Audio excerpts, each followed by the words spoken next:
We're doing another liquid oxygen hybrid. Last year, our target, like maximum altitude, which is called apogee, it was like 25,000, but we only got to about 6,000. This year, our target apogee is 60,000. So it's a lot bigger of a rocket. Welcome to Quadcast. I'm your host, Ina Effress. Today, we're talking to Naomi Dreiser-Lieberman. She's a junior at Columbia University, where she's majoring in mechanical engineering with a minor in aerospace engineering. She serves as propulsion systems combustion devices co-lead on the Columbia Space Initiative Rocketry team, where she helped design and launch the first student-built liquid oxygen hybrid rocket in America. Over the summer, she researched and owned the mechanical design for a 1U CubeSat focused on detecting and addressing oil spills. Naomi is an international student from São Paulo, Brazil. Outside of engineering, she enjoys drawing and scuba diving. Welcome, Naomi. Thank you so much for having me. I'm really excited to have you. You do so many things on the Rockets team, so many things on campus and off campus in New York. I'm hearing the strike outside right now. There's a nursing strike in New York City. Yes. Your family lives in Brazil. Yes. Were you able to go see them over the holiday? Yeah, I was. I went to Brazil for like around a month. It was really good. I went to Bahia, which is another state in Brazil, and then I went back home to São Paulo, and it was really nice to see the whole family because everyone was there. When you came to New York, was it kind of culture shock? So I lived in Miami for middle school and high school because my parents wanted my sister to be able to go to high school in the US and she's older. So they were able to move to Miami for a while. So I thought it would be fine because I was like, oh, I already lived in the US. It's not that big of a problem. But I found out that Miami is not like the rest of the US. It's like very Oh, much Latin America. yeah, it's its own So little when I came country. here, it was really funny. I think the biggest culture shock I had was the first time I tried to say hi to someone. I tried to give them a kiss on the cheek, and they were like, what are you doing? I had like kind of a culture shock coming to New York, even though it's supposed to be like super international. It's like very American to me. How so? I don't know. People are just like more closed off and they're not as friendly, which is like very different from Brazil. Yeah. So that was like really shocking. Definitely. I guess New York City, it's kind of its own country too. Tell me about your decision to apply to Columbia. What made you want to be at Columbia Engineering? Yeah, I really wanted to be in a big city, mainly the East Coast. I applied to a lot of schools, and I just like wanted to see where I would get in. I didn't even want to visit the schools because I was really scared that I was gonna like fall in love with the school and then not get in.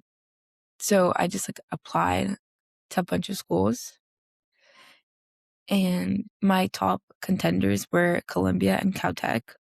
And I was really going back and forth because I already knew I wanted to do engineering, and Caltech is an amazing engineering school. But ultimately, I really wanted to be in the East Coast. I really liked the idea of being in New York City for college because I knew I wouldn't want to live here outside of college, but I think it's such a good and fun college experience. Absolutely. And I wanted to be close to my siblings as well. And I wanted to have a life and school balance because I knew I wouldn't have that at Caltech, and Columbia is like such a good place that you can like go to school and do a bunch of other things. I've been having a really good time, so I definitely don't regret it.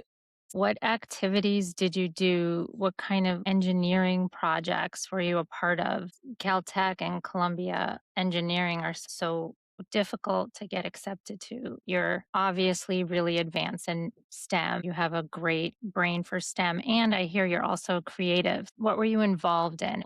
By that point, I was already in high school in Miami. I feel like I did probably more in high school than I did in college. I don't know how I had the time to do everything that I was doing.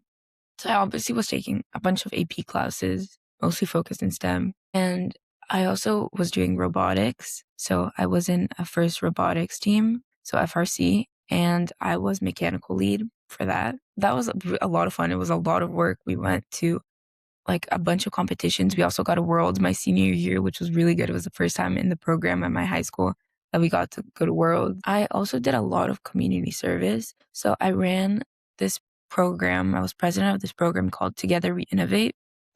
And we taught little kids engineering and like STEM in general. And it was a partnership with Breakthrough Miami.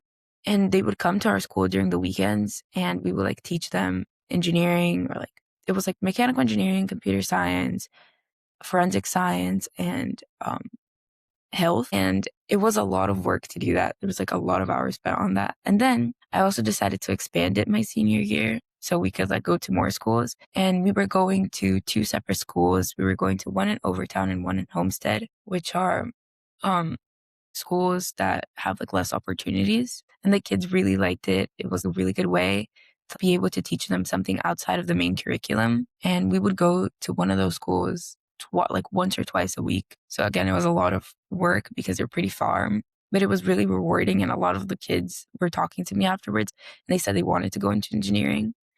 And I was like really happy that I was able to inspire people to do what I That's really love. nice. Another thing that I started doing, like I came up with my senior year, is for our robotics team to mentor a middle school robotics team. So we would be able to help them. And they were pretty close by. We would go to Pinecrest Elementary. They had like a little team, but they didn't have much support. And it was really great. We were able to help them and they went to competition and they did really good. I know it was a few years ago now, but what kinds of things did you show them when you mentored them?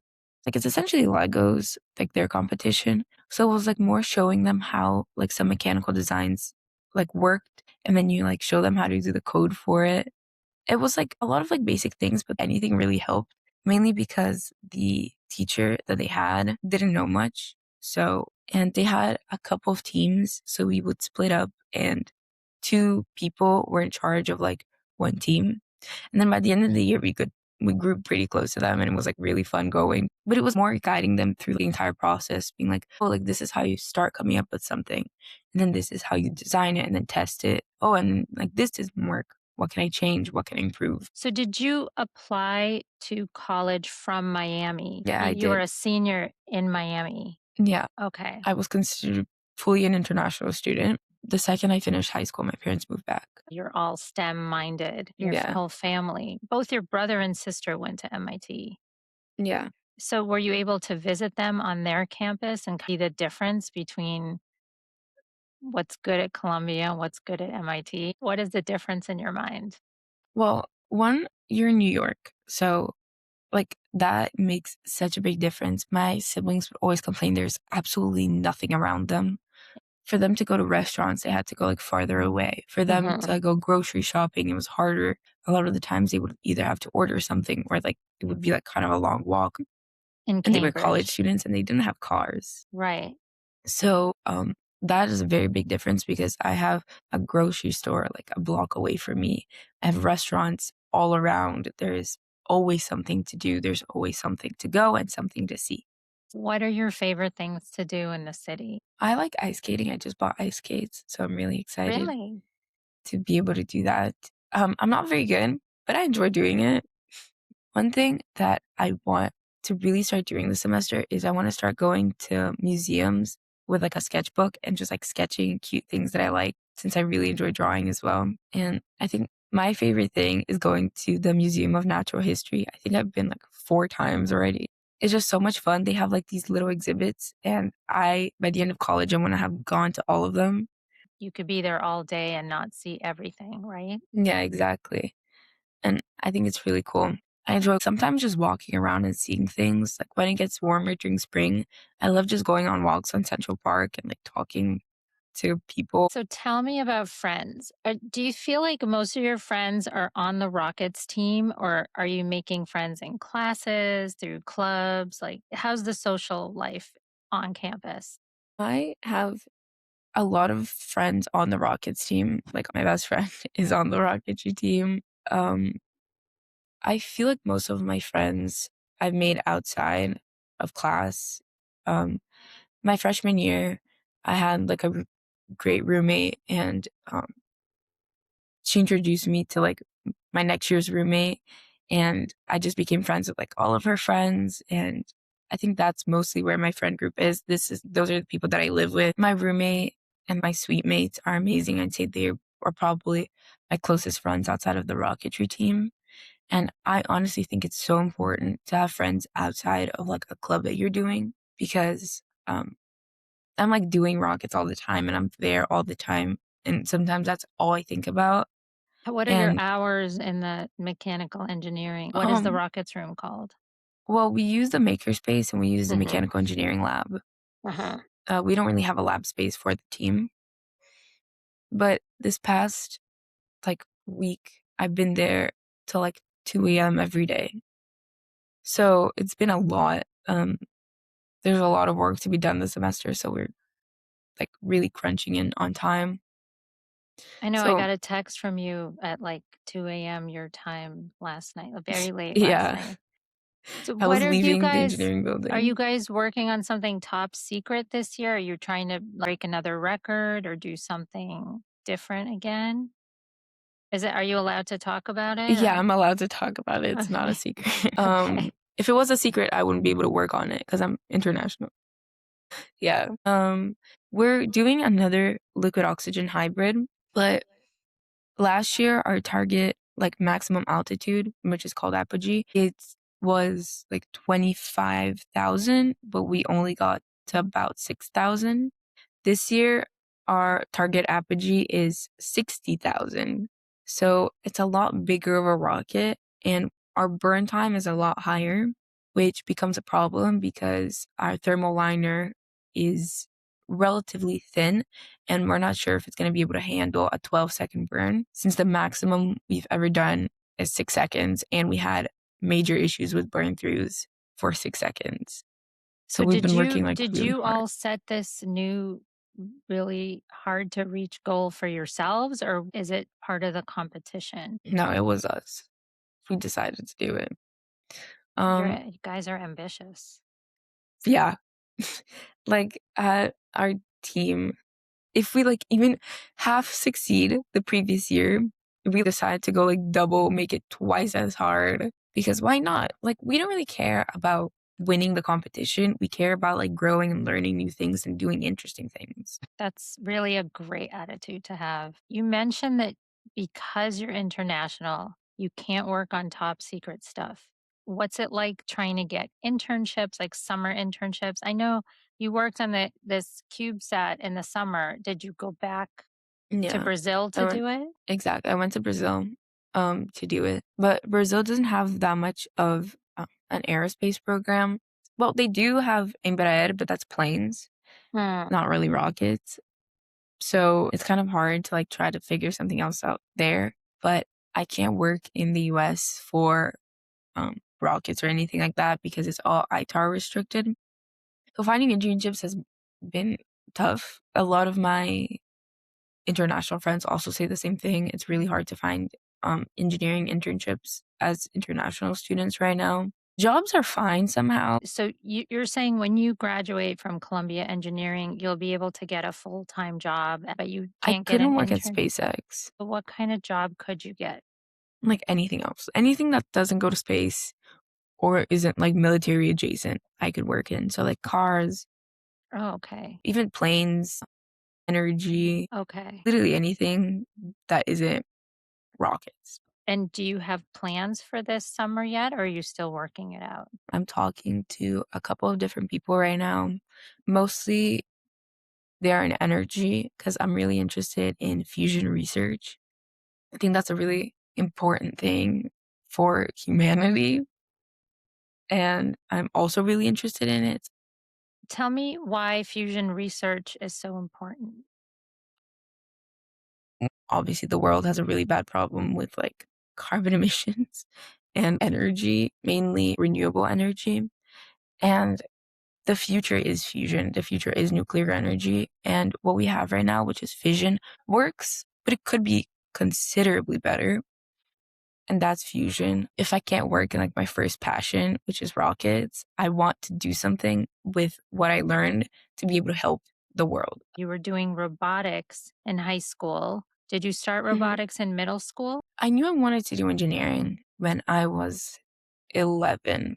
when my science teacher from 6th grade started a girls in engineering class, and I joined it because I really liked my teacher. I was like, okay, I'll do the class because she's teaching it, even though I don't like engineering, because I don't want to like engineering because my entire family are engineers. I need to do something else. I'm going to become an artist. That's what I thought in 6th grade. And then 7th grade, I was 11 and I joined the girls in engineering class and I fell in love instantly. And then I did robotics that year. It was the same robotics that I taught to the little like elementary school kids. So that was like full cycle moment. We did these like VR cars, which was really fun as well in 8th grade. And then in 9th grade, when I started high school, I started doing robotics. And then my junior year, I was lead of a solar car. And I didn't know I wanted to do rockets until I came to college. I was in between a lot of things. I was in between our car team, FSAE, and the Rocketry team. And I like realized that I really enjoyed doing rockets because it's so mechanical. Like my part is like so mechanical. I barely have to think about like anything else. And I love like that pure mechanical engineering because that's what I really love to do. That's when I found out when I joined like the rocketry team. But I really like engineering as a whole. I don't think I would be disappointed to do other types of engineering. I just like realized that I particularly enjoy working on rockets. So I'm glad I can do it for the time being. What's the culture of the Rockets team like? I feel like it has changed a lot this past year. Kind of smaller of a team. We had maybe ten members. We were all very, very close. We were all very close friends because we all joined freshman year together. And not that many people joined last year. And it was like 7 girls and 2 boys. And it was like very, very fun. Well, at least the combustion devices Mm. part. The other parts Like has a you're lot. talking about the sub team Exactly. of the whole The Rockets other team. the other parts have a lot more boys than girls, Hmm. not surprisingly. But mine has always had more girls since I joined. Is And that for a reason or is it just a coincidence? I think it was my freshman year. What happened was a lot of people join in the beginning of the year. That's very normal, but not that many people stay. But what happened was the girls made friends with each other. And I think we stayed because we were friends with each other. And then this year, it's the first time all 3 leads of combustion devices are girls, which is really cool because before our year, there were no girls on combustion devices. So that's definitely like a really big step up. Yeah, that's really Um, good to hear.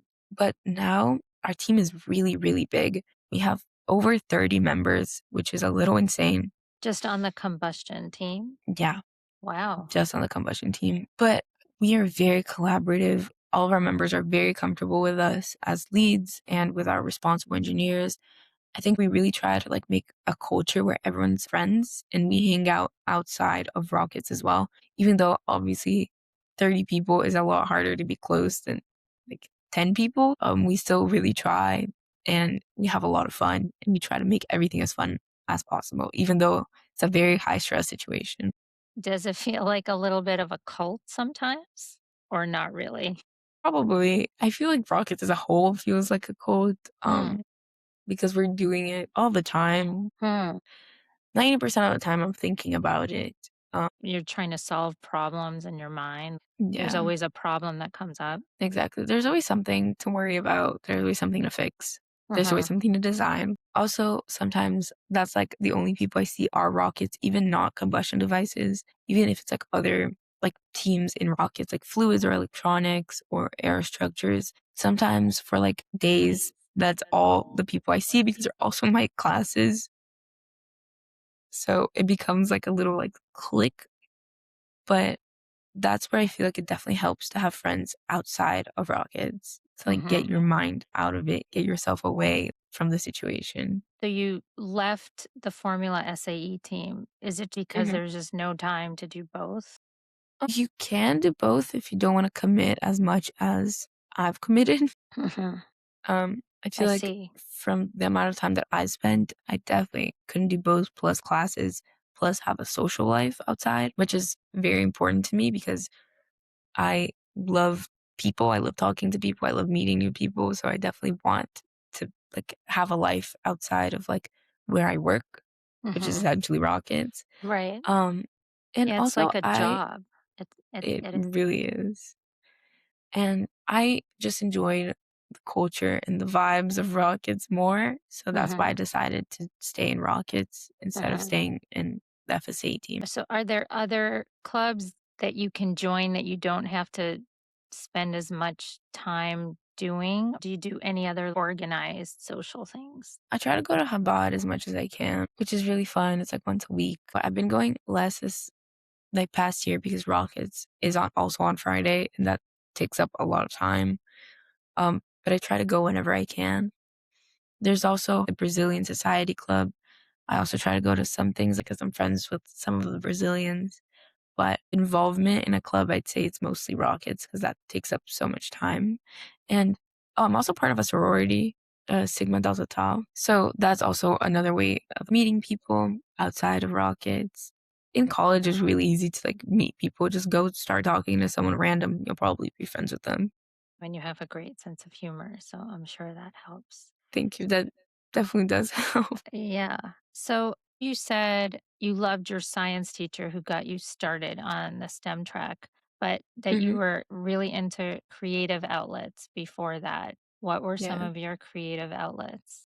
I love drawing. I love acting. I've drawn since I was really little. I was really good at it, but then the reason I kind of stopped was in 6th grade. I had a really bad art teacher, and that just like gave me like a sour taste for drawing. I didn't want to do it anymore. I just was mad all the time, like whenever I had to draw. So I just like stopped doing it for a while. But in high school, I started doing it again and I'm back to drawing, but for myself, not part of a class. I also really like acting. I did acting classes for a couple of years, but I can't sing and I can't dance. So I could never really be part of any musicals or anything. So I stopped doing that because I was also trying to focus more on engineering. But um, I do wish I could like be part of a play sometime if I had like the time because I really, really enjoy doing it. You know, your stories emphasize how important a teacher is to somebody's entire future. One teacher can kind of make or break. Do you have anyone like that at Columbia who you feel is a little bit more of a mentor or someone who makes you feel more inspired to try in a way that you hadn't thought of before?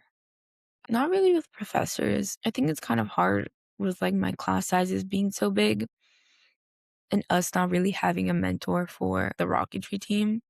But I definitely look towards my other team members to do that, mainly like the older ones. But a lot of the times I look at like my team members and I'm just inspired by them. We also help each other a lot.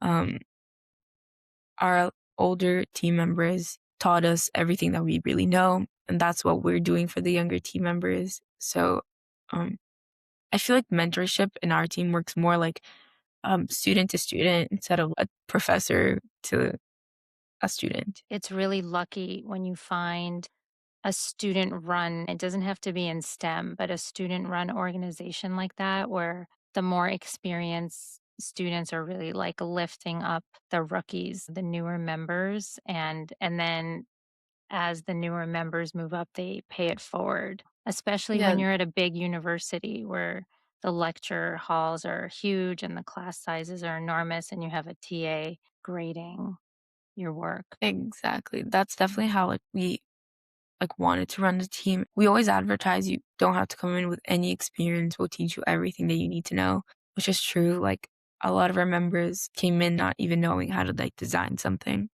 Mhm. And we teach them and we encourage them and they turn out very successful in the team. Yeah, honestly, as long as like someone's showing up, we are like more than willing and happy to like mentor them just as was done with us. That's really cool. What does it feel like in the international community at school these days? What's the climate like there? Yeah, it definitely is a really big worry for all of us. Last summer, I had to renew my visa and my passport, and Trump had canceled international student visa renewals. So I didn't even know if I was gonna be able to come back to school for like a couple of months. That was really stressful. What time period was that where you were just kind of in limbo? It was Was it during the um summer? it was during the summer. So I found out that he paused all of them right before the Rocketry competition last year, and that was in May. And then he resumed them in like mid July or like end of July. That was a stressful time because Yeah. it also became a thing of like, I don't know if I go back home and like I'm able to see my family, or if I stay in the US and just like make sure that I'm not Locked like out of the locked US. out. Yeah. Because as long as I stayed, it's okay. I'm legal because I'm a student. But if I left, I wouldn't be able to come back in.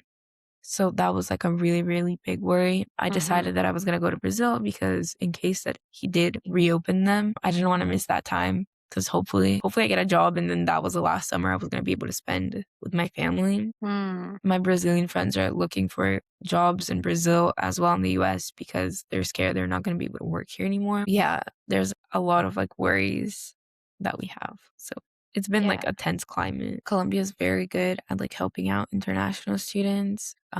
That's good to But know. actually, one of my family friends, he was coming back into the US. His like I-9 signature wasn't updated, which usually isn't that big a deal at all. Like I have friends that like forgot to update their signature. Literally all they do is like they call the school and it's completely fine. But he forgot to update it and he got stopped at the border when he was coming into the country. And then they sent him back to Brazil and they banned him for 5 years. So he couldn't finish school.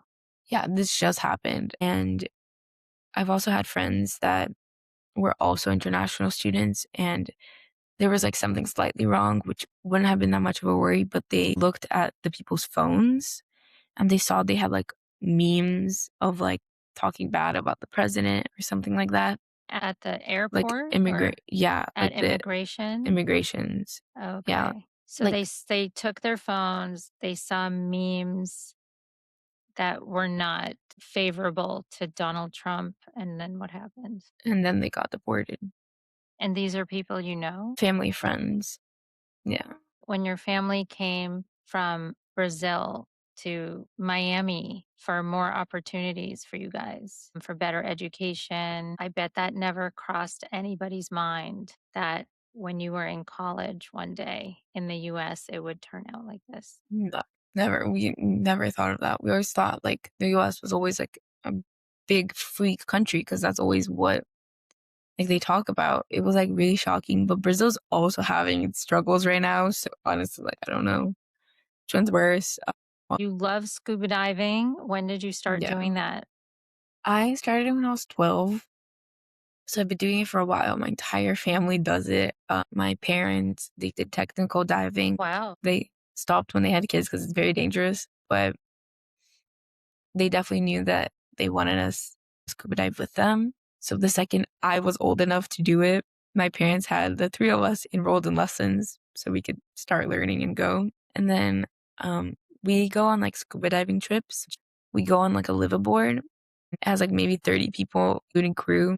You do 5 dives a day for a week, and all there is to do is scuba dive. And we've done like 2 or 3 of those. And obviously I lived in Miami, so I got to scuba dive there. Like I love nature, but I hate bugs. So the ocean's a perfect place for me because I get to see nature, but there's no bugs. How far down do you go? I've gone 100 feet. It's as much as you should go with the type of air we use, like technical diving, which is what my parents did. They would go 100 meters. Then you need to have like different oxygen concentrations for different depths. I probably won't take that route. I will probably take the rescue route because that sounds more fun. And I'd also want to be able to help people if I'm scuba diving with them. I want to thank you so much for coming on. I hope that listeners and viewers will learn about Colombia, about being an international student, and just about being awesome. Thank you. Thank you so much for having me.